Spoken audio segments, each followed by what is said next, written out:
Сьогодні знов незвична експедиція. Як кожен раз ми намагаємося робити незвичні експедиції. Сьогодні моя кохана і наша всіх кохана Полтавщина з дуже багатьох причин. Обожнюю цей край. Ми другу експедицію робимо, адже ви за неї проголосували, коли ви робили збір на Українську добровольчу армію. Завдяки вам ми зібрали понад 700 тисяч гривень. Тому ми сьогодні робимо експедицію Кременчуцьким районом Полтавської області. От по таких пагорбах, схилах, вздовж річки Псел. Так, саме тої річки, котра протікає через Суми, котра протікає через Миропілля на Сумщині, де ми знімали колись свої відео, котра протікає біля Суджі через Курську область і починається взагалі в Росії, в Білгородській області. А ми отут в місцях, котрі називаються Шаргора, де був останній фортпост слов'янської цивілізації, Київської Русі. Це я вилажу на оборонні вали, де з захистом. А з цієї сторони все. Там були половці, там були печеніги, там були гуни, котрі нападали сюди. А нас сьогодні багато. З нами сьогодні в поході ті, хто якраз найбільше донатив на підтримку нашої армії. Тому донатьте і ви матимете згоду вирушити з хащами в експедицію.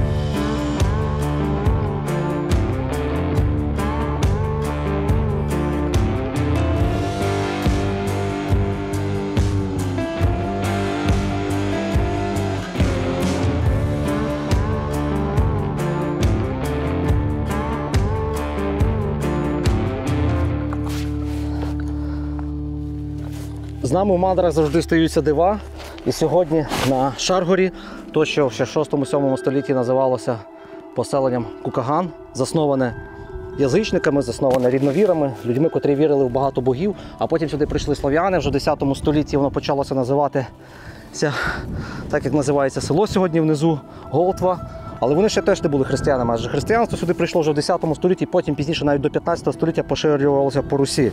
А сьогодні ще цей похід є унікальним, бачите, хрест нам попався тут не дарма, він валявся під цим частоколом такого імпровізованого язичницького старовинного міста, котре знаходилось тут на горі. Адже сьогодні Страсна субота, вчора була Страсна п'ятниця, і вчора такого хреста за віруваннями, за оповідями, за історіями Ісус Христос ніс саме на Голгофу. А завтра Великдень, Пасха. Того рушаємо туди, на південь, буде дуже цікаво, однозначно.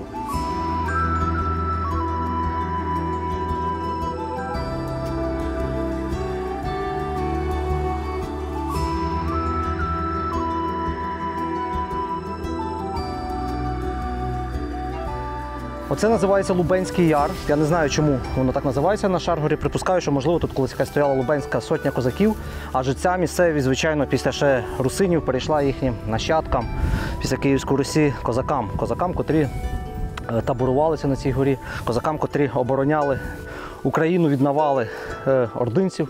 То, що, в принципі, сьогодні козаки знову роблять. Це наша місія, знаєте, споконвічна така, обороняти ці землі, обороняти всю Європу від ординців. Забралися ми на цю гору на автомобілі Mitsubishi, наших партнерів, котрі завжди допомагають, просто виїхали на ці пагорби. Зараз тут так гуляємо без рюкзаків, далі ми тут залишаємо в селі Приліпка або в колишньому місті Голтва автомобілі і пішки вздовж річки Псел вирушаємо на південь досліджувати Полтавщину, шукати пригод. Адже це дуже мальовничий, дуже поетичний і дуже милий край. І сподіваємося, що мандри будуть такі самі фантастичні і цей фільм буде цікавим.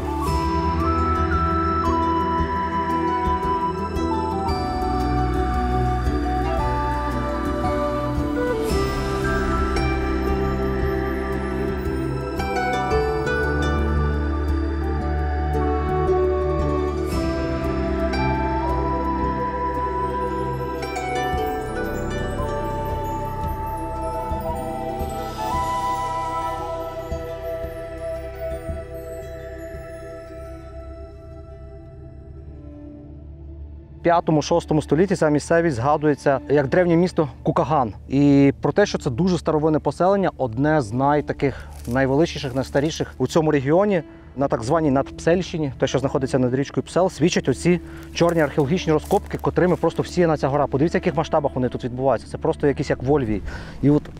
І все всипано ось такою мальованою, дивіться, красивою керамікою. Це суперстарий якийсь глек. Оце реально товстий глек, якому фіг зна скільки років. Ця фортеця, звичайно, чим ще різниця, більше східна Україна від західної, з Поділля починаються кам'яні фортеці. А тут більше до Дніпра на лівобережжі фортеці всі були такі земляно-дерев'яні. І від них от не позалишалися лише такі вали, величезні насипи, вали земляні позалишалися. І кераміка. Кераміка і багато монет. Напевно, я думаю, що тут монети копають. Того ось такі всюди розриття. Кераміку залишають, вона нікому не потрібна, навіть ось така величезна. А оця кераміка, я думаю, ще й 10 століття якогось, коли виникло тут місто Говтва. І навіть офіційна історія пише радянська енциклопедія сіл і Вікіпедія, що в 60-х роках тут був знайдений тунель, підземні тунелі, котрі вели далеко за Шаргору, в північному напрямку, вздовж річки Псел. І тоді в 60-х роках радянською владою з якихось причин було наказано засипати ці печери, ці підземні проходи. Звучить моментами як байка, але я тут цілком вірю, тому що це в кількох джерелах як доконаний факт. Ну, тут все в переміжку, і поховання, і місця побуту, вся така величезна гора століттями слугувала. Саме страшне, що вони навіть не засипають цю яму після себе. Напевно, Павло не читає, зараз дивиться і сльозиться, да, Паша? Вітання. Дякуємо тобі за твою роботу, за внесок в українську культуру, в українську археологію. Але бачиш, якому вона в плачевному стані. Наша чорна археологія процвітає, на жаль, неофіційно.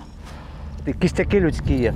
До речі, на цій горі дуже багато поховано людей завжди від того, що відбувалися битви, адже Шаргора, вона має таке возвишення, і тут дійсно відкриваються краєвиди десь, не знаю, на 20-30 кілометрів всі сторони. І добре тут завжди було оборонятися.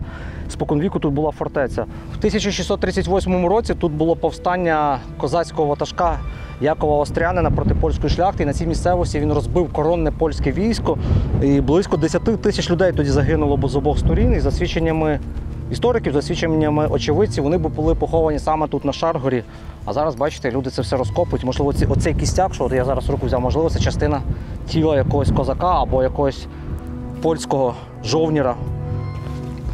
Дивіться, кераміка просто отут вивалюється. Та вона тут всюди, я думаю, тут стільки людей жило на цій горі. Тут написано, що оцей камінь піднято сюди в 2013 році, і тут похований в кінці 6 століття Гелес Юрген з роду Атіли. Я перелопатив весь інтернет, абсолютно не знайшов, що це за Юрген і яке він відношення має до Атіли, чи це якийсь історичний факт, чи це просто видумка когось. Якщо ви щось знаєте, опишіть, хто причетний до цього, що ставили цей стовп, що це взагалі все означає. Адже притягування нашої історії до гунів, це, як на мене, це завжди дуже натягнуто. Це ми хочемо бути там приналежні до Атіли і так далі і тому подібне. Про Атіла, легендарного завойовника, легендарного варвара, я думаю, кожен з вас чув. В якихось баснях, легендах, міфах, фільмах. Це людина, яка тримала в страху там практично всю Східну Європу і велику частину Центральної Європи. І він був непереможним абсолютно воїном і помер за дуже дивовижних обставин або загинув, коли в свою першу шлюбну ніч, одружившись на неймовірній красуні, він вночі захлинувся власною кров'ю від носової кровотечі. Але далі саме цікаве – це легенда його поховання. За легендою, йому зробили труну з кількох шарів, там вона була золота, мідна, здається, срібна, якась кам'яна.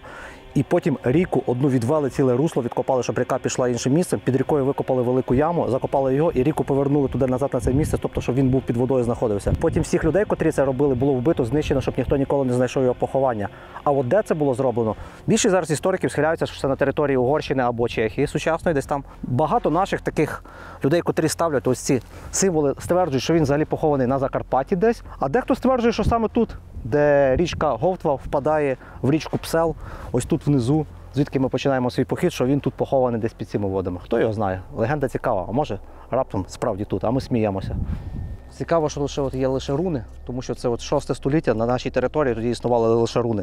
Письмо сюди прийшло, вже ж з приходом християнства в 10 столітті Кирилом і Мефодієм. А саме цікаво, що Кирило і Мефодій ніколи не були на території сучасної Русі, Київської Русі. І вони оцей кирилицю, знаєте, що це? Знаєте, де вони її створили? Вони її створили в Мазовії, в Чехії сучасній. Вони з греки були туди, народилися взагалі в Греції, да, і перекладали, перші, хто з грецької мови перекладали Біблію, Євангелія, перекладали на слов'янські мови. І тоді, щоб всім слов'янам донести, вони придумали алфавіт перший. І цей алфавіт, це саме парадоксально, вони видумали на території Чехії, він мав бути хорватів, чехів, там поширений в поляків. А так склалося з часом, що ті перейняли латинський алфавіт, а до нас прийшла кирилиця. Хоча тут вони ніколи не були на цій території, вони не планували на цю територію поширювати. Такий історичний казус. І оце якраз по всій горі йшли, значить, ряди. І оце по цих рядах вони тут саме, хто вже знав карта приблизно, тут саме, і вони по карті йшли, і крести, золоті, серебри, ну, коротше. А це звідки з Києва ж приїжджають? Чи? А, з Комсомольця. Це горішні Та й плавні. рядом, да. Горішні Да. плавні не кажете, чи кажете, всі комсомольці кажуть, так? Да? Та я вже привів, я від тіля сам. У мене тут саме є карта. Це покажете? Так. Оце я її перезняв, вона на кальці була. І оце, читай, що воно там написано. Полтавской губернии Кобыляцкого уезда на участке земли Сотницка, Просков'я Петровна Дмитровська щось. Землі. І оце карта вашого села. Оце, да, оце те, що до неї козаки, які саме, їй приналежали тут саме. Говтва це ж велике місто було колись свого часу. Дуже, да, одне це- з найбільших на Пслі. І тут же ж саме, оце ж крепость була. Тут. Да. Там 3 церкви наверху. На горі там було 3 церкви. Да, 3 церкви було. Оце тут саме вон баня. І зразу 6 метрів вони і все. А ви купаєтеся йому. Ну так, да. А ото дерев'я, бачиш, ото вона ще садила оце тоді. Та вже так жарко ви не купаєтесь ще? Та ще не купаюся, ну рибу ловлю. А добра риба тут? Та є різні. Не ходять ці браконьєри, не ловлять. І мене колись піймали. Я ловив павук, у мене був 1,5 на 1,5. Міліція піймала. Хотіли дати штраф? Дали 2 штрафи, один 17 тисяч, а другий 38. Оце як багато води, оце ось сюди, аж до цього. А, підіймається. А літом падає дуже, так? Да. А це його це, та, по-перше, і зими ж не було такої, снігу не було. О, і в Росії теж ж не було, вона ж із Росії псьоли. А ви знаєте, звідки вона тече? Ну так. Да. Село Приліпка, то, що під Шаргорою знаходиться, що в принципі колись було складовою Говтви, тут така зупинка, якась незрозуміла Угорщина, Україна, політика, історико-культурні зв'язки. Що це взагалі тут робить? Значить, це в Закарпаття. Якийсь смарт-простір, ніде нічого. От подивіться, що тут саме класне. Перегляд мультфільму «Назад у хащі». Хіба це не символізм? Значить, нам це кіно так треба назвати. Полтавщина, «Назад у хащі». Так ми назвемо. І тут залишимо свій стікер, щоб ми тут були. В селі Приліпка. Тут ми точно зараз когось знайдемо господаря, лишаємо у них машини і далі ми йдемо пішки. Починається справжній похід.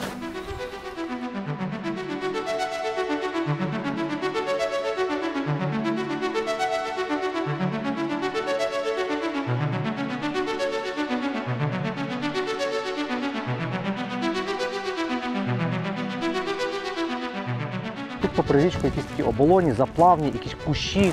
Ну, таке мало що цікаво. Ми йшли кілька кілометрів, вже нудьга набирає, але потім раз в один момент з'являються такі реально пасовища, луки, як в старовину. Це дуже рідкісне явище, тому що по всій Україні отакі простори аграріями розорюються, засіваються. Ну, це великий лакомий шматок землі. А тут воно збереглося як там 500-300 років назад, коли при ріки випасали коней. Коней, худобу, дивіться, воно виглядає просто так дуже соковито, попри таку дику природу. Тут одна, друга, третя левада такі. Того воно, власне, тут і збереглося, тому що сюди важко добратися. От як сюди заїхати? От такі стежки такі локальні, сюди комбайн не заженеш, велику техніку сюди не заженеш. То виглядає вал. Я тільки думаю, тут люди косять. От приїжджають косити, того воно таке красиве, і худобу можливо заганяють.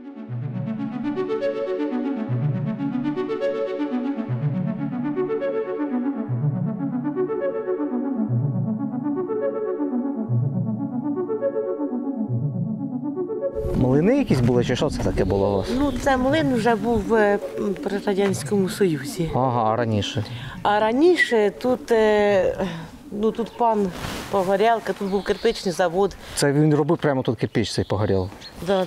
Ну, тут маєток, тут багато було. Це ж там на ярмарок їхали, оце сюди, оцією дорогою. Тут Оце отак, так? Да, бо тут часто це ж все монети шукають стародавні. А, ще ходять досі копають. Бо як їхали, ж то часто хто губив, отак же може.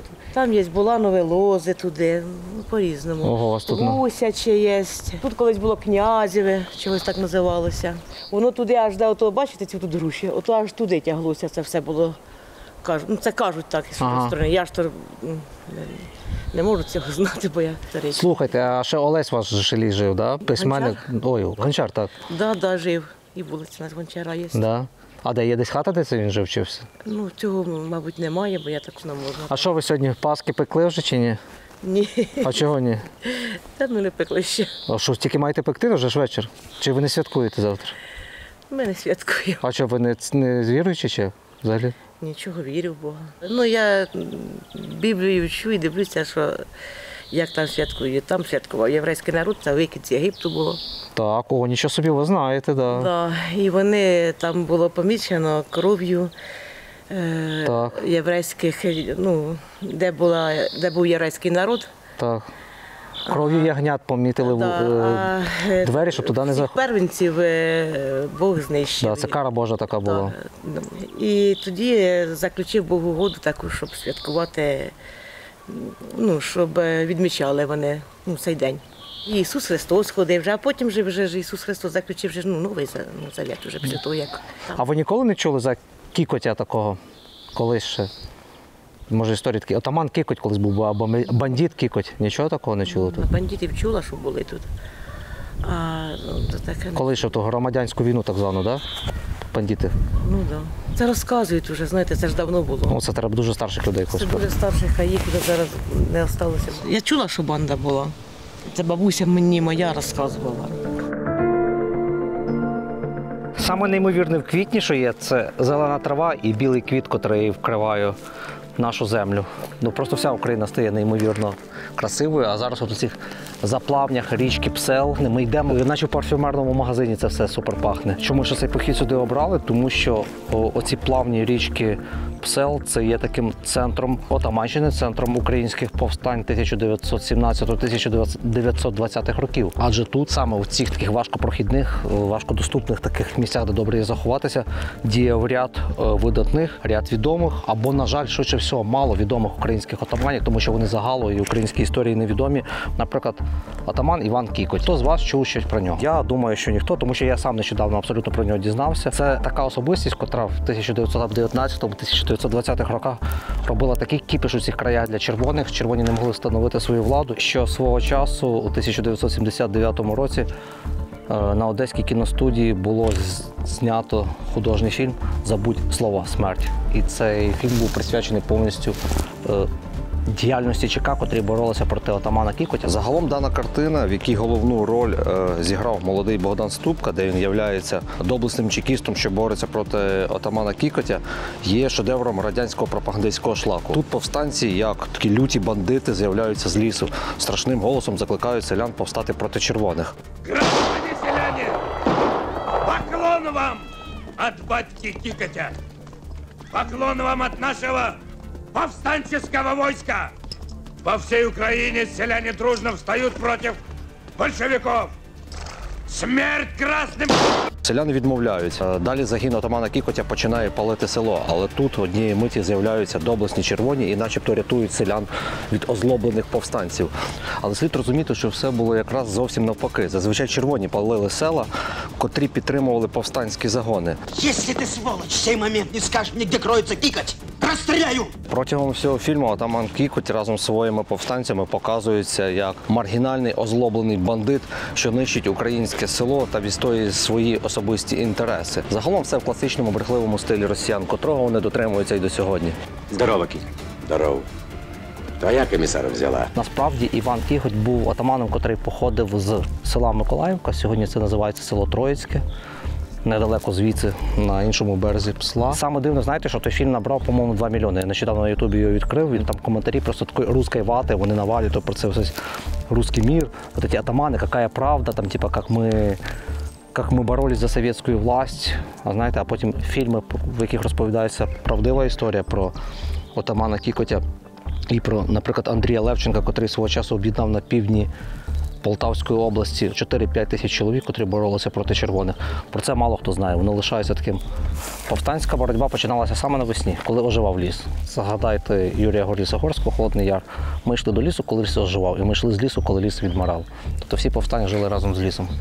Бачите, якщо на Різдво ставлять ялинку, то на Великдень ставлять таку грушку посеред левади, котра прикрашена цвітом квітневим. Десь довкола неї можна хороводи водити.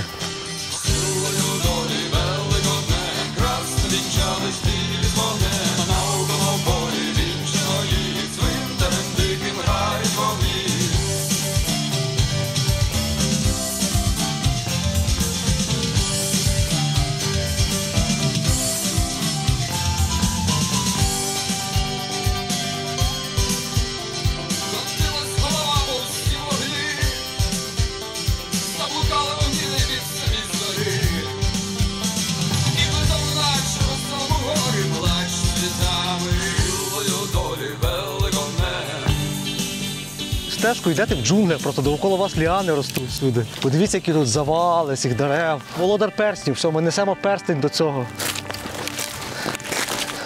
Гендель сірий, ти не пройдеш. Я Гендель білий.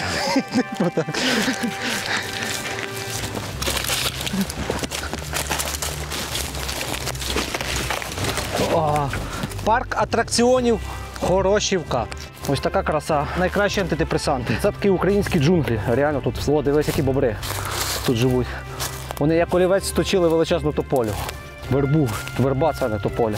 Диви.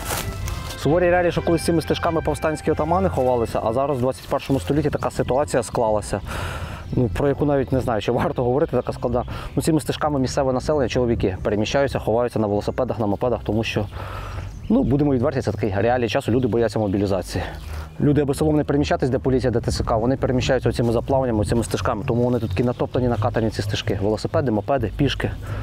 А це така, да, трясовина така пуща, що тут можна сховатися будь-кому.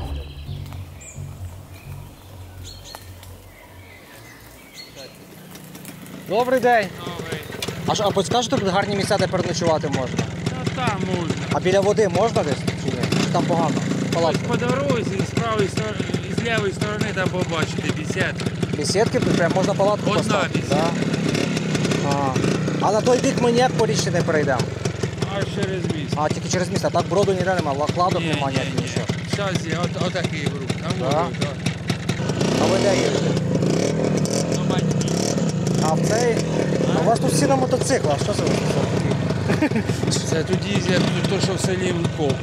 А, копи? ТЦК і копи? І всі сюди катаються, так? Ну так. Ого, ну це життя. Ну, що?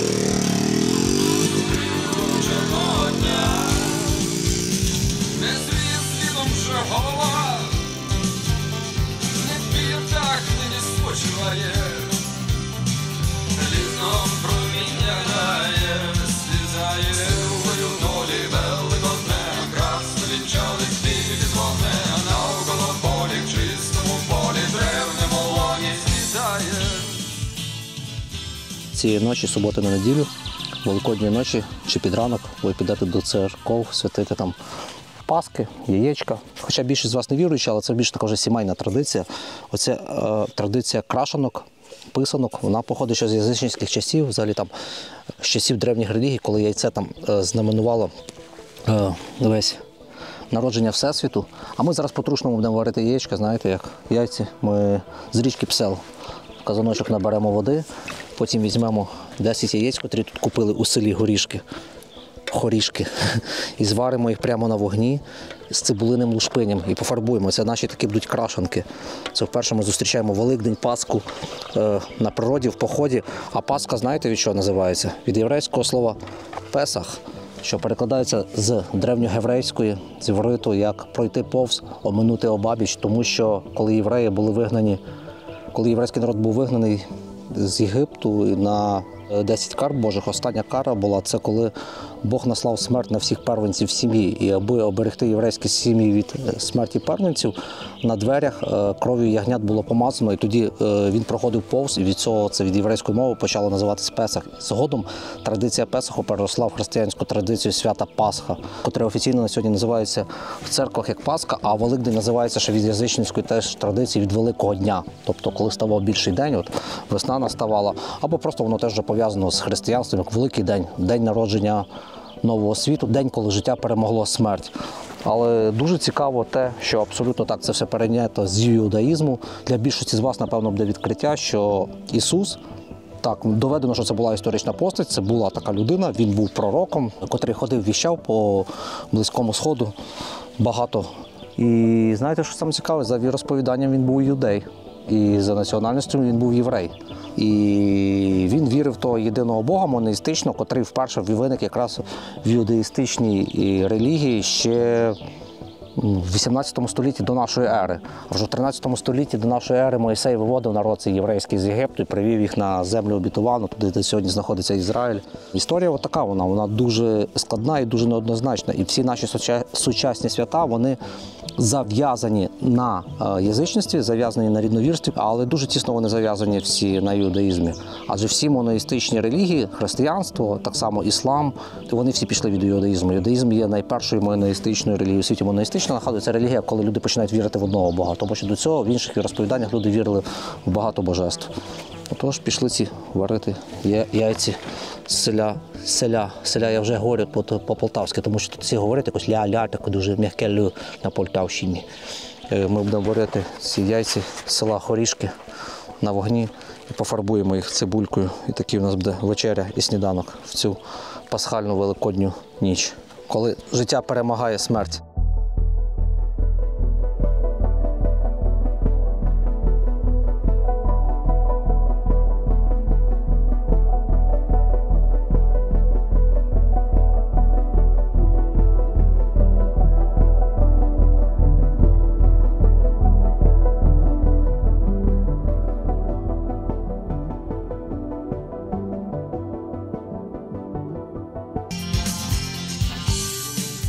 Унікальність Полтавщини ще в левадах, таких, які десь на Поділлі неможливо зустріти. Це не засіяно, це не озима пшениця, нічого. Це просто такі долини. І між селами такі левади в 4-5 кілометрів, які ми проходимо. Це зараз між Хорішками і Юрками ми перейшли таку величезну леваду, і вона практично вся ось так виглядає. Тут видно, колись косили. Де не косили, то воно жовтіше виглядає. Але краса, правда, такі незліченні, величезні площі. І саме головне, вони не розорані і не засіяні агрохолдингами, агрофірмами, якимось там соняшником, черіпаком. Йдемо в Юрки, тут буде вже багато чого цікавого. Ми зайшли в село Юрки через цю величезну леваду, то такі важкі переходи. До речі, на 20 квітня дуже сильна спека, така великодня спека. Я не пам'ятаю, коли на Великдень така була спека. І в Юрках одна з перших хат, яку ми зустрічаємо, це четвертина хати під стріхою. І тут хочу, знаєте, аналогію з Полтавщиною знову проводити, адже перша наша експедиція, яка 2 роки тому назад відбувалася вздовж річки Удай, там було дуже багато таких будинків, таких хат, там була дійсно старосвітська Україна. Тут, коли я за рахунок вашого голосування шукав маршрут, який ми пройдемося, це Кременчуцький район, колишній це Козелеччина, Козелещинський район. І ось ці села Юрки. Ми в сторону Пісків, туди йдемо Нижня, Верхня Мануйлівка, Приліпка, Хорішки, ледь не забув назви. Виглядало, що все це дуже глухими селами, тому що вони далеко знаходяться від районних центрів і від великих міст. По факту ми приходимо і бачимо, що ці села це не є такими глухими селами, це такі дачні кооперативи, по суті. Люди з міст сюди приїжджають, і в них напроч відсутня естетика оцього села. Тому що коли ти приходиш в українське село, де живе аборигенне сільське населення, воно надто щире і надто відкрите. Надто аж. Це феномен українського села, за це ми любимо дуже українські мандри. Тут відчувається абсолютно інший вайб. Так, ці люди, якщо і україномовні, чи частково з них російськомовних людей, але вони з міст. В них же міський менталітет, в них більш закрита свідомість, вони не такі відкриті до діалогу, не такі відкриті до спілкування. Вони от закриті на своїх подвір'ях, в них навіть подвір'я по-іншому виглядають. Ми йдемо селом, тут курочка не квокає, знаєте, там практично ніде не пасеться корова одинично, бачили. Абсолютно інший вайб. Це дачні такі якби приміські будинки, але які знаходяться 50-60 кілометрів від міста. І для мене це прямо шок такий. Я не очікував, що ми тут зустрінемо такі дачні поселення. Є таке маленьке розчарування в один момент, тому що ми очікували більш таку глибинку, автентику, українську Полтавщину. Знаєте, особливо їдучи сюди, думаю, от кохана Полтавщина, така вона зараз буде неймовірна. Тут абсолютно трошки інша естетика. І тут, аби не падати духом, потрібно знаходити свої цікавинки, йти попри річку, досліджувати ту Україну, якою є вона насправді, і показувати, якою вона є насправді, такою без косметики і прикрас. А вулиця, на якій сидить наша компанія людей, котрі зараз з нами пішли в похід, це вулиця Андрія Головка. Для мене дитини, котра в 2000-х дивилась футбол, це такий був футболіст Київського «Динамо», а насправді це не той Головко. Це Головко, про якого нам говорили в попередньому селі «Жінка в Хорішках». Це видатний радянський письменник, і це його вулиця. Там зараз буде десь його хата, там якийсь обеліск має стояти на хаті, але йдемо поговоримо, що це за такий цікавий письменник. Андрій Головко, тут його найбільше знають в всіх цих селах. Всі в радянський час читали його ці книжки. Я ніколи цього Головка, слава Богу, по-моєму, не читав. Я, принаймні, не можу пригадати. Він писав про таке злиденне, знаєте, життя українських селян, як вони там боролися проти поміщиків. Дуже багато уваги приділяв 18-20 роках сторінці так званої громадянської війни, встановлення радянської влади на розвалі Російської імперії. І отут, власне, на цьому місці була його хата, де поставили цей пам'ятник. Пам'ятник встановлений вже, знаєте, що саме цікаве? Я щось таке взагалі чув, що в 90-х роках. Можу помилятися, можливо, в 80-х роках. От помер Головко 70 93-му, здається, тут написано, чи 8-му. Хтось навіть збивав чомусь, щось перебивав. Народився в 1897 році тут. І до кінця свого життя він жив і був просто в такому почоті серед всіх радянських людей в центрі Києва на вулиці Богдана Хмельницького, там де будинок письменників є, там навіть барельєф є цьому Головку. Пам'ятник, він похований на Байковому кладовищі, урочисто все йому є теж пам'ятник. Тут така стоїть стела до сих пір. І якби не наш видатний дисидент, політик 90-х В'ячеслав Чорновіл, котрий коли зацікавився долею цього чувака, почав його досліджувати по архівах. І здається, в кінці теж 80-х чи 90-х оприлюднив справжню історію Андрія Головка, і коли його назвав, каже, це там якось це ще така була фраза, чи це письменник, чи це диявол в людській подобі. Знаєте чому? Тому що до рук Чорновола потрапила кримінальна справа Головка 1924 року. У нього була дружина і маленька дитина. В один момент він забрав дружину десь з Полтави чи з Харкова, неважливо з якогось міста. Він сказав, давай вийдемо біля якогось села в лісі. В кримінальній справі написано, що в них була пляшка вина і опіум. Я не знаю, як в той час вживали опіум. Він її накачав опіумом вином, вона прилягла десь на якусь траву і накрив хустинкою головою і з нагана вистрілив голову своїй дружині. Через декілька днів він поїхав, забрав свого 5-річного дитину свою, забрав і завів її так само в ліс, і так само наганом вистрілив її голову.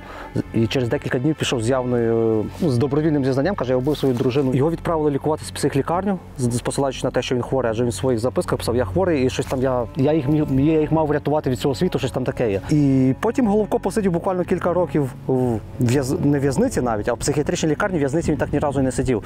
Його випустили на волю, тому що він почав писати такі соцреалістичні дуже повісті, новели для радянського часу, котрі дуже подобались Сталіну, котрі подобались всій радянській верхівці, і він став один з самих топових письменників Радянського Союзу, вивчався must-have в школі, всіх в університетах, а чувак просто завалив свою дружину свого часу і свою дитину там під опіатами, під вином, тому що в нього була реально білка.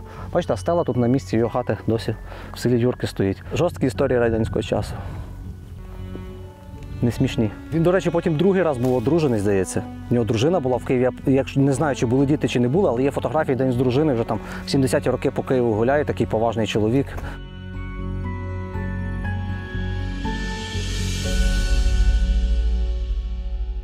То був пам'ятник Андрію Головку, письменнику-маньяку, а це пам'ятник свиням у селі Юрки Кременчуцького району Полтавської області. Це у вас дача, чи ви живете тут? Живем. Живете прямо? А, то тут ви з місних мало дуже людей вже лишилось. Та мало, старі замітаються. А ви звідси прямо з цього села чи переїхали Да. сюди? Родились тут? Да. Ого, то ви... Кровний. А за Головка знаєте цього, що жив у вас колись? Тут? Що письменник був, знаю, а Ну, але вчили його в школі, чи ви? та втіли. А то, що він був вбивцею, знали за це колись? Чули? Чи ні? Ні? Чули, Чули таке, що він вбив свою жінку, дитину вбив прямо? чув таке. Що у вас за пес такий хороший, кудлатий такий? Ти теж будеш говорити? Давайте в кожному селі будемо пса інтерв'ю брати. Мені вже так добре в цьому селі.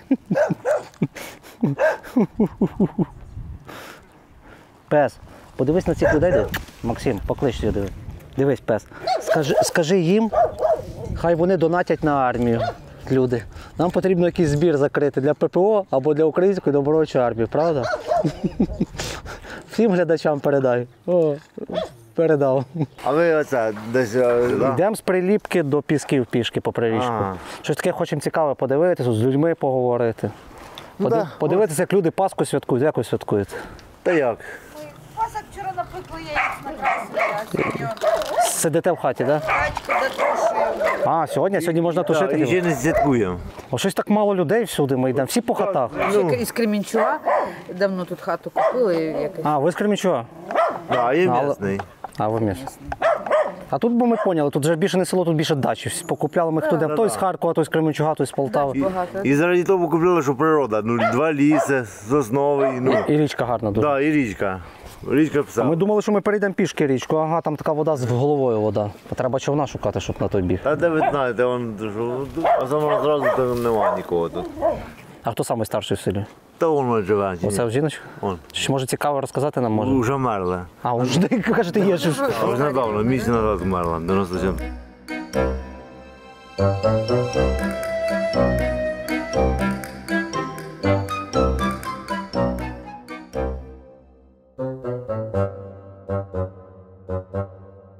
вас магазин тут, казали, є? Добрий день. Ні, ми пішки йдемо, добрий день. Йдемо пішки, так. Добрий день. Здравствуйте, Вовка. Теж Вовка. Да, Матюшка. Ось переходьте через Сіхвер, ось через оцей двір. Ага. І ось нагору дорога буде, нагору. А нагору десь аж? Та вулиця, Да, що да. далі, на горі вулиця, так? Да. І тоді повертаєте, буде асфальт, повертаєте наліво і перший той, на асфальт вийшли. І бетонний забор по лівій стороні. Ага. Магазин на дому. Ага. І від Києва оце йдете. З цього, з приліпки. З Пиліпки. Так, так. Це там висадилися, а? Да, там лишили машини. Йдемо. Вчора ж вийшли після обіду. І оце понад пслом йдете. Йдемо, дивимося. Думали, що тут села глухі, а у вас тут одні дачі. Одні дачі. Тут дач повно. Дачі, дачники, а ви місцеві, напевно, що корову тримаєте. Да, місцеві. А в Нижній цій Манулівці там як село? Там самі дачі, там ще тут, там з Кременчуга самі. Там одні дачі. Пошти одні дачі. А йо-моє, одні дачі. Це Ну, на... вони живуть тут, тут живуть. Оце в нас дачний похід. Двох-трьохетажні, там сама А туди що, добрі дороги чи що? з верхньої Манулівки туди до Асфальт? асфальту. Понастраювали тих асфальтів. Нема хащів. Нема. А у вас човна нема? Нема. А в когось тут не знаєте, бо ми думали, може ще на той бік десь переплисти. Або річкою було б гарно доплисти до цієї Нижньої Манулівки. А. Добрий день. Тобто Христос воскрес, правильно? Так, правильно. Да. Кліщів? А вже понабиралися, я рано з шиї вже витягнув. Я в селі ріс, то мене в дитинстві кожен тиждень кусали, я звик. Я не боюсь тих кліщів. А це що, перший раз вивели корову чи що? Так, сьогодні оце перше. Це за зиму, так, зимувала? Скільки у вас корів в селі лишилось? Кого? Корів? Це ви у вас єдине, напевно, на все село? Ні, в мене дві. А, ви дві тримаєте. Там ще парня дві, там одна 5. Тоді один парень однокласник мій держить 6, і там ще один парень 6. Та це Це ж- вже нас мають 5 чоловік, ото держить тут. Всі місцеві ще тримають корів. Да. А що, здаєте молоко чи нашого коров? Здаємо. А по чому тут? По чому? Де? Сказати по правді. Ну. Зимою було по 10, а з 1 квітня по 9 вже. Це переселенці тут жили з Харкова. Опана, у вас хата ще під стріхою. Це не моя. А це чия хата? То бабка померла, ми її купили той. А що ви всередині? Хлів тримаєте чи що? О, Що там, хлів чи що це всередині? нема нічого, велосипеда таке.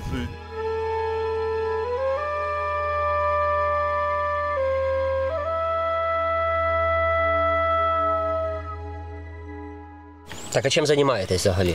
Корова якась, ні, нема? Де? Мені 60 років. Ну, господарство? Свиня? Я вдома і все. Жінка пенсію отримує, я сажаю там картопельку, там усе.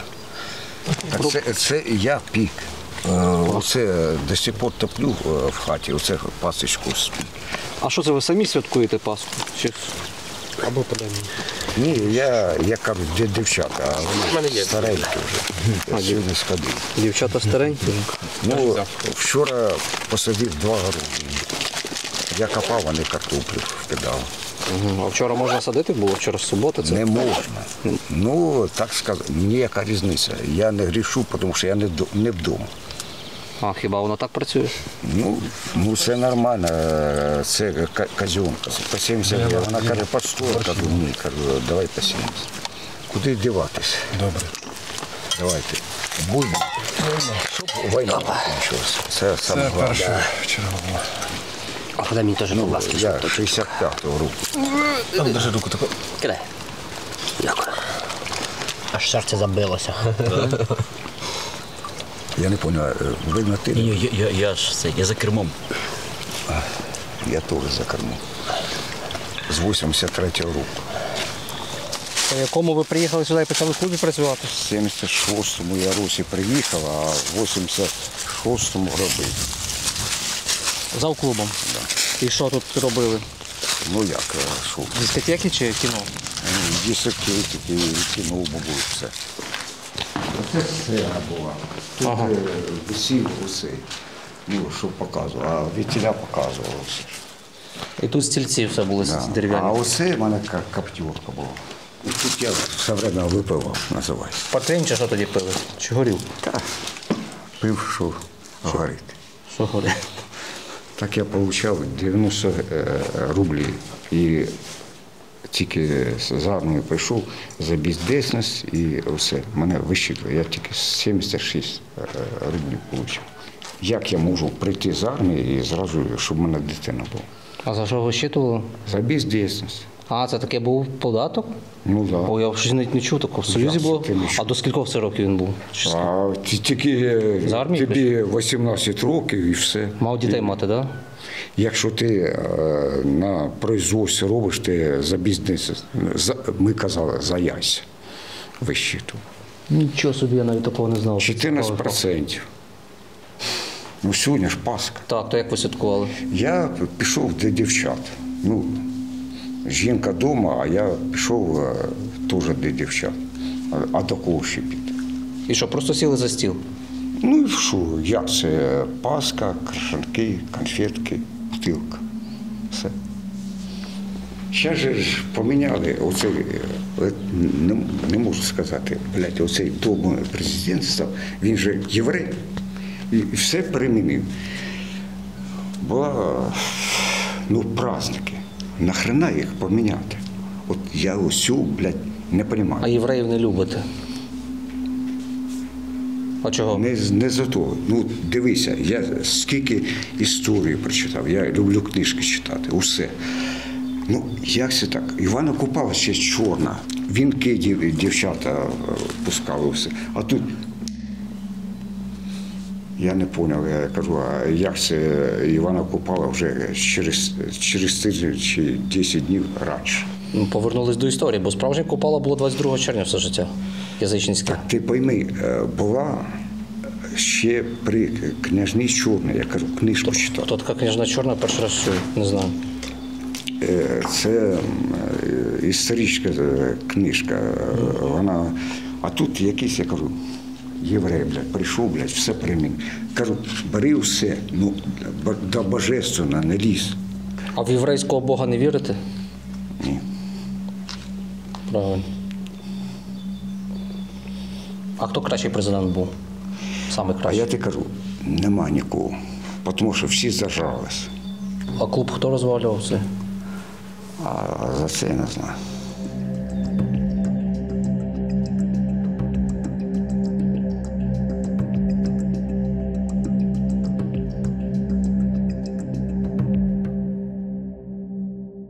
Знаєте, щойно останні слова цього чоловіка про президента, то не важливо, що про президента, щоб знову не скажіть, що ми там про президентський канал, знаєте, тут тема про євреїв і цей антисемітизм, котрий на побутовому рівні присутній все ж таки, хотілося сказати, серед українського селянства, це абсолютно не буде вірно, адже він не присутній серед всіх українців, він присутній серед неосвіченої верстви населення. І він, в принципі, завжди так був присутній. Якщо розглядати історію всього антисемітизму, він весь будується на незнанні. На незнанні, на боязні чогось чужого. Я, знову ж таки, я не семіт, хоча моє прізвище Коханг, дехто його інколи плутає з Коганом і приписують мене до євреїв. Я взагалі нуль маю єврейської крові. Я просто за здоровий глузд і за адекватну поведінку в цьому світі, за нормальні взаємовідносини між людьми в цьому світі. І будь-який шовінізм, будь-яка ксенофобія, яка ґрунтується там на расовій, на релігійній, на національній ворожнечі, це все, на мене, повністю дурня, людство від цього має відмовитись. Але ми ще в 21 столітті зустрічаємо такі інциденти. І ці люди зараз, котрі сьогодні святкують Воскресіння Ісуса, того Христа, вони не розуміють, що Ісус був євреєм понад своєю національності, що Ісус був за своїм розповіданням іудеєм, і Він поклонявся єдиному Богу Ягве, тому Богу, котрий ще виник там в 18 столітті до нашої ери. І це перша авраамістична релігія, моноїстична була. І вона потім зародила всі моноїстичні релігії, всі вони походять від єврейства, всі вони, по суті, видумані євреями. А люди, якраз християни, напевно, чи не найбільше євреї, мусульмани, котрі теж походять якраз від єврейської релігії, найбільше їх нищать, найбільше їх все життя притисняли. Про причини, слухайте, я, здається, не в одному вже випуску говорив, можу коротко сказати. Знову ж таки, боязнь чогось чужого. Люди відрізнялися зовні, люди відрізнялися релігією, люди жили закритою общиною, що інших відлякувало, в них менше було хвороб. Оцей перша хвиля антисемітизму середньовіччя покотилася, коли в Європі було багато чуми, а євреї за те, що жили закритими общинами, гетто, в них менше ця чума розповсюджувалася, ніж на європейські міста. І це породило таку хвилю антисемітизму. І потім, звичайно, деспотичні режими. Деспотичні режими, чи то гітлерівські, чи радянські, чи так, як сьогодні путінські, вони завжди породжують антисемітизм. Ці місця, якими ми йдемо, де орудувала незліченна кількість отаманів, напевно, найбільше повстанських отаманів всієї Полтавської губернії. Ряд з них, якщо не добра половина, з них відрізнялися теж таким ярим антисемітизмом. Петлюрівські отамани дуже часто цим відрізнялися, хоча сам Симон Петлюра, котрого вбив єврей в Парижі в 1926 році, ніколи ніколи не підтримував єврейські погроми. Українська Народна Республіка – це перша держава в світі була, де було на гербі написано євритом. І також українською мовою. На гербі, на грошових одиницях це було написано. Це перша держава, де було Міністерство єврейських справ в світі. Про який антисемітизм можна говорити, котрі нам переписують там часто євреї, котрі теж надихаються російською цією пропагандою. А по великій мірі тоді, коли тривала ця громадянська війна, яку називали радянська історіографія, взагалі оця вся колотнеча 17-20-х років, євреїв громили всі, я повторюсь, так як в всій Європі. До Другої світової війни, при першій нагоді, коли в селі якийсь кіпіш, всі громили, всі грабували євреїв. Тому що вони були заможні, тому що вони займалися лихварством, тому що вони відрізнялися від розповіданням, так далі і тому подібне. А для людей ще що інше, що все відрізняється, от тобі перша підстава для ксенофобії, для шовінізму. І ці відголоски ми сьогодні бачимо. От в таких селах, котре, по суті, знаєте, дивний стан в цьому селі. Воно як мертве, але тут є дачі, тут є переселенці, але вся інфраструктура мертва. В цьому селі немає душі. І оце свято, все, більшість сучасного Великодня, я не кажу, що для всіх, але для великої верстви населення воно перетворилося в щось таке. Сісти за столом, з'їсти паску, ковбаску, випити чарку і все. Найкраще, напевно, в тому, що люди бачаться своїми родинами, приїжджають.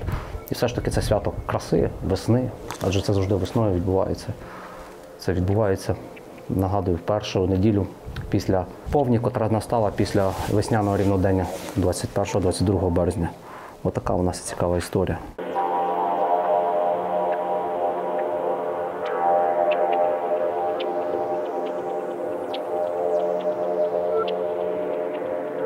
Все це село, колишнє село, знаєте, на що поділилося? Тож місцевих жителів тут майже не залишилося, тих аборигенних справжніх, котрі тут народилися, жили, або вони потім повиїжджали. Тобто села зараз виглядають, що дачі, і всі там з Харкова, з Полтави, з Києва, від обстрілів сюди ховаються, сюди поприїжджали. Або просто приїжджають сюди на вихідні. А ті місцеві люди, котрі жили, вони здебільшого помирали, і будинки стоять отак розваленими пустими. В Юрка вже багато розвалених пустих будинків. Я щойно спробував сюди за ці ліани такі зайти, і знаєте, що там всередині? Там виводок ластівок по звуку, мені здається, там дуже багато молодих ластівок. Я думаю, ми зараз взагалі можемо заходити, вони почнуть вилітати. Там такий звук, спів цих пташок.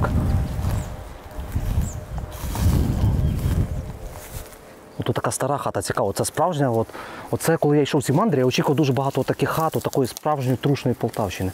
Слухай, вони щось затихли, вилетіли. Чи що? Господи. Поки я тебе чекав, вони вилетіли. Є, о, дивись сюди, є, ластівки. Ластівки, гніздечко, де молоді ластівки, вивідок. Вдалося зняти? Щось там попало, так? Да? Зараз вона ще, давай присядемо, вона буде вилітати над тобою, зробимо таку пасту. А вона туди в вікно вилетіла.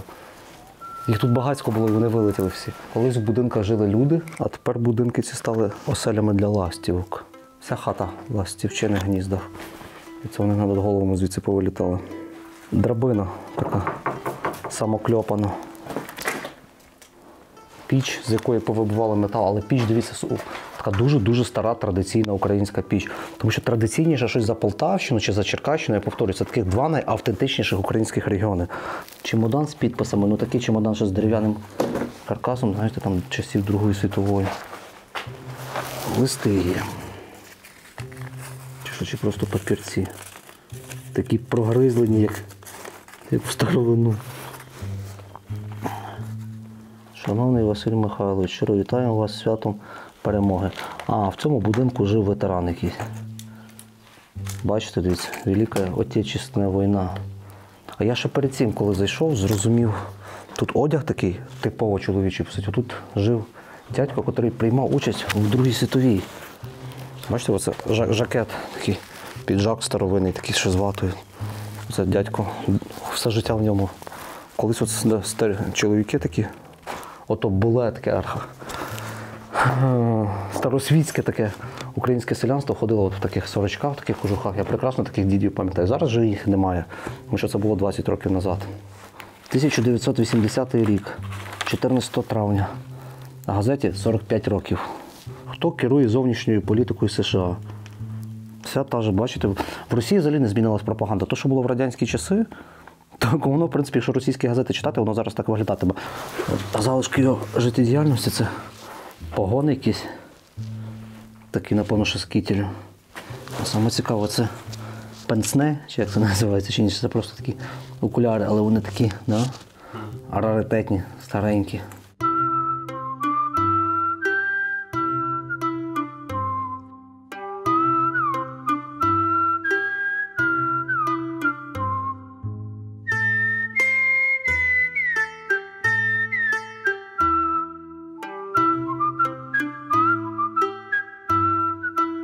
Бачите, на пслі водиться ще багато черепах.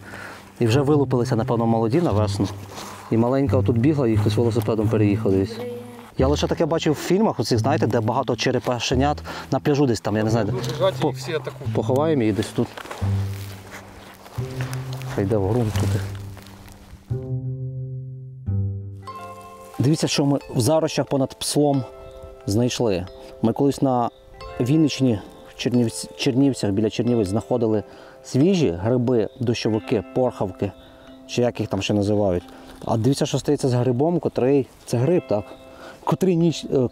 котрий зиму перезимував ось тут, перемерз, і потім це така, це просто отака, як скловата, дивіться, як його вже поїли черві, хробаки, всякі, тут лічинки повідкладали всередині. О Боже, яке воно неприємне, таке, якесь таке сухе, максимально аж аском. Пограємо в футбол грибами. Оце і нормально. Ви родилися тут, одні казали. В Нижній Мануйлівці, але коли ж то, що одна була Мануйлівка. Ні, ну воно ж то верхня вважається, а це нижня через те, що воно нижче і весною кожен раз, ну, зими крепкі були, затопляло. А коли затопляло, оце ви кажете тут, то це кожен мав, напевно, на подвір'ї човна, чи ні? Ну, переправляли як худобу, так там, ну, 2 човна збивали, плот робили туди. Тут не в кожного був човен? Це якесь робили від колгоспу чи що? Чи це люди самі домовляли, збивали? Ні, була лодка колгоспна, велика, ну чоловік до 20 сідало. Ага, нічого собі, це така прямо. З моторчиком і возили, коротше, через луки. Та це всі луки, що між вами, туди аж на Юрки, за Юрки, воно все затоплювалося завжди. Оце за селом все море там було. Море? Сплошняком. Ну, човен. Та і я робив, батько робив. Човни ви робили? То я робив. Ого. А з чого робили? Засики. Засики? Один вже загнив, а той, ось це із обрізка зробив, так воно і це загнило вже. Це я на пеньки поставив. Що, можна його тако подивитись, да? Він мілкуватий. Нічого, але дійсно мілкий дуже. Ти ж багато сюди не нагрузиш. Скільки людей могло сісти? Ну, тут нашивати, я думав, щоб повище. От. А так у 3 переїжджати. То в якому році це ви робили, коли? Ну, годів до 10. Це тільки 10 років, і воно струхлявіло, так? Та воно вже 4 роки лежить без. У кручі лежало 2 роки, потім тут вже 2 роки десь лежить. Є із сірої осики роблять, а це з білої. Біла довше живе. От. Ну, з сірої легше робити, і вона не лопається. А то ж раніше то збивали по 2 човни, така човни ж були ж і хороші, тут десь на 65 ширина. А так. А чим ви видовували це, сокирою, топором чи? Топор і тесла, отака як топор, тільки отак воно. Ага. Сло, зараз то ніхто не робить такого точно. Воно людей тут нема. Нема вже кому робити.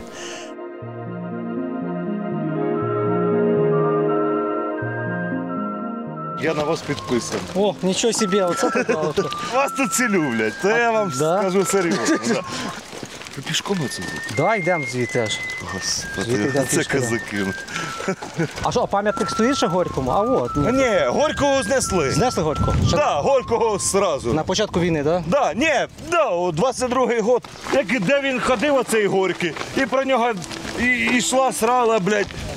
Він отут остановився, він тут жив, він тут пані якусь цілував. В кожному селі, де Горький був, хоч 2 часа. Так, і все написано. Ну, ти зрозумів? В Радянському Союзі це все розкрутили, що він оцей, блядь, Горький. Так в вашому селі Шостав Вишня теж був тут.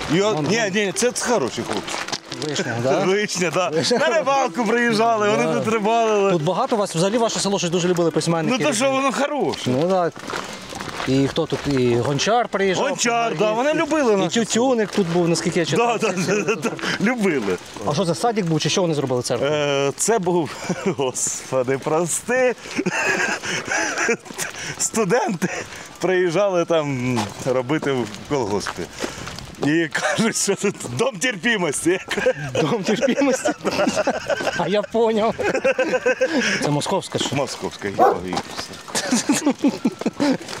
І її Сталін організував. Ну серйозно. Є такий чат, типа, ну от, села Манулівки. Так, так. І там же ж пишуть привітання, там хто куди їде, може підвезти, там, ти поняв? Ага. І там вона пише по-російськи. З Паской, всім здоров'я, блядь. Якась село ваше чи колись? Так, да, якась оця ж прихожанка оцієї церкви. Русський мір на чому будує свою ідеологію, свій пункт? Церква і русські поети сюди. Пушкін, Пушкін, Горький. На рівні міста. Це магазин один в селі, так? Ні, два. А, два. У нас тут, господи, бізнес процвітає. Це не доїхав до Дениса, зробило колесо повністю. І тут хлопці йдуть. Це телеканал Хатчі називається. Улибайтесь. Так, що? Розпікайтесь. Хлопці, ви ти що, я вас це дивлюся. Поняв, я фронтер і, ну, програміст. Серйозно? Так. Та ладно, ви фронтенд? Так. І я як працюю, я вас включаю на фоні. Нічого собі, в селі є фронтентери. Господи, да понятно, що є. Ну, а куди вони дінуться? Господи, моя оця сестра вас бачила. Вона вас так любить. Вона це мене вона сьогодні поїхала до хлопця свого в армію. Не так же, значить, любить. Ти, блядь. Ні, я не думав, що вас зустріну. Ми не думали, що вас зустрінемо. Я не думав, що колесо проб'ю. А це Манулівка, тут козак Мануїло. Це козацька була якась станиця? Так. Це ж із... Це поселення прям що станиця, це не станиця, це. Так, тут було взагалі гуляй степно. Тут? Да. А, ну вже лівий берег виходить по села, так? Да. І тут як Катерина розігнала Січ, і тут їхав Хорішки, Юрки і Манулівка. Ти розумієш, поняв? Приїжджають із села, ось наші всі, наповнення цього Кременчука – це все село. Селяни, так. Селяни. А в місті сидить назначенець з якогось там Дніпропетровська, з Москви, він по-русски. І щоб ти з начальником балакав, ти ж повинен же балакати по-російськи. Ти поняв, приїжджають українці, а там вони стають російськими. Колись дивився кіно одне британське, таке було про скінхедів, але загалом десь причина найбільші антисеміти, це типу антиєвреї, антисеміти. Так само найбільшими антиукраїнцями все життя були українці, ті, хто походить з села. Ну, хохли, це українці. І українці є хохли, а це той, хто приїхав з села в місто, став по-русски говорити, а потім там пожив 20 років, а потім ти приїжджаєш сюди, і цього року я тебе не розумію, хоча він сам походить з села. Або батьки його з села. Нас з цих ідіотів сміють. Як взагалі там писав, хто це? Гоголь, здається, писав. Покладістий, добряковий, покладістий. Оце завжди росіянам подобалось. Той, хто супереч йшов їхній політиці, це одразу був націоналіст, базепинець, потім петлюрівець, бандерівець, до сих пір бандерівець. Дядько сказав, каже, в мене 3, я продаю. Жінки чи лодки? Москвича. Тож Володька твій москвича забере. Господи, хлопці, молодці. А дівчина як звати? Надія. Надія. Є. Надія є. Надія є. Поки вода тече, надія є.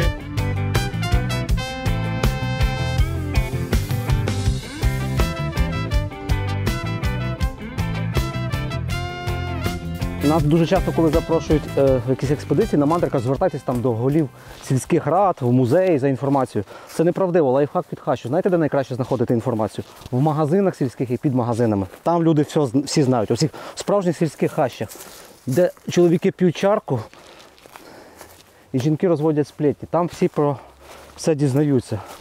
І тут ми дізналися, що от в цих хащах кладовища, в Верхній Мануйлівці, знаходиться братська могила більшовиків-комсомольців, порубаних в 1921 році за офіційною версією начебто махновцями. Начебто. Але я це ставлю все під сумнів, тому що мені здається, що це могла бути повстанський загін Івана Кокута. В 20-му, коли він об'єднався з Левченком, вони в один момент навіть отримали наказ від Симона Петлюри про з'єднання з загонами Холодного Яру, і вони звідси вирушали до Холодного Яру, але не всім вдалося форсувати Дніпро. До речі, тут дуже багато гадюк, так і казали місцеві, що я не йшов, бачу 2-3 штуки так виповзали. Тут здебільшого поховані такі комсомольці, там 19-22 років, котрих от порубали чи махновці, армія Махна, чи все ж таки загін отамана Івана Кікотя, про якого знято той цілий радянський фільм. Уявляєте, це настільки був отаман, який допік червоним, що вони зняли цілий художній фільм про нього 79-го року. Вічна слава комсомольцям 20-х років, які загинули в боротьбі за радянську владу. Бачите, в селі, по суті, до 22-го року зберігалися, і деякі в хащах зберігаються такі маячки радянської і російської пропаганди. Де Росія, де Радянський Союз, а для мене це тотожне. Одне абсолютно те саме, що зараз Російська Федерація. Як вони несуть свою культуру? От неважливо мова, неважливі пам'ятники, неважливі назви вулиць, як про то говорять. Але чому? Горький, як нам сказав чоловік, приїжджав сюди в село до якоїсь молодиці, до якоїсь панянки погуляти. І в цьому селі він там пожив 2 роки чи 2 літа сюди приїжджав, все. Горьківські дні в цьому селі проводились, пам'ятники Горького, колгосп Горького, вулиця Горького, все довкола Горького крутилося. Зарубали 6 більшовиків, комсомольців, махновці, цілий меморіал теж був, довкола котрого проводилася пропаганда, виховувалися молоді, юні покоління. А вся стара історія, все минуле, совєти стирали як ніхто краще. Бачите, на цьому місці стояв склеп, в якому похована була Манулівська благодійниця з роду Ширинських Шахматових. Я насправді про неї нічого не знаю, не читав. Совєти так все стерли, що залишилась одна груша. І то це не стара груша, просто табличку вішають. Склеп розтовчений і будувалися нові маячки, нові такі символи пропаганди того часу, на якому будувався Радянський Союз. І Росія зараз далі продовжує будувати свою таку токсичну пропаганду.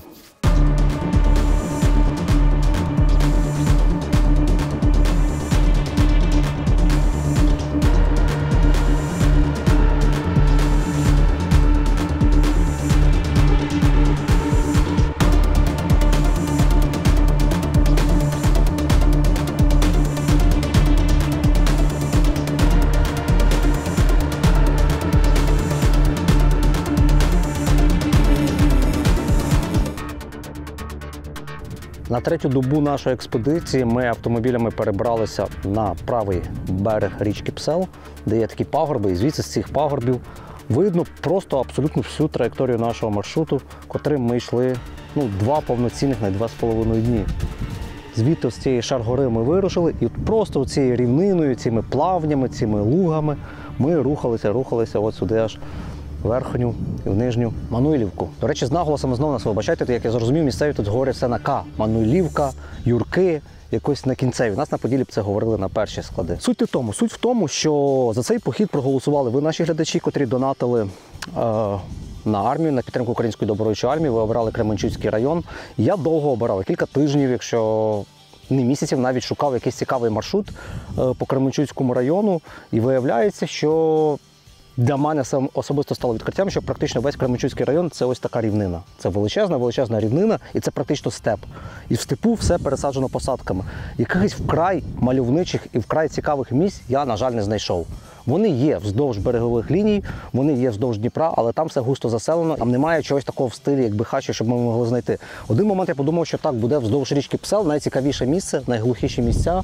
Ви бачили, що за ці 2 дні було. Назвати їх повністю глухими неможливо. Ці села вимирають інфраструктурно, але в цих селах є життя, котре присутнє за рахунок переселенців і котре присутнє за рахунок дачників, котрі сюди поприїжджали.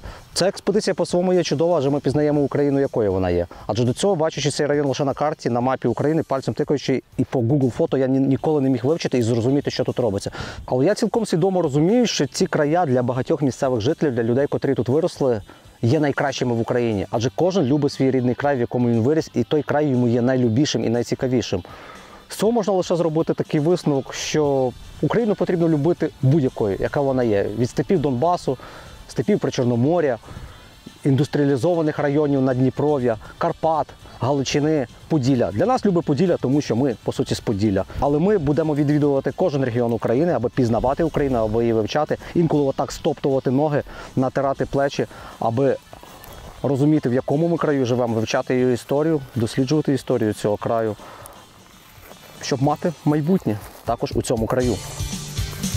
Не звіз слідом вже голова, не п'є так нині спочила. твоє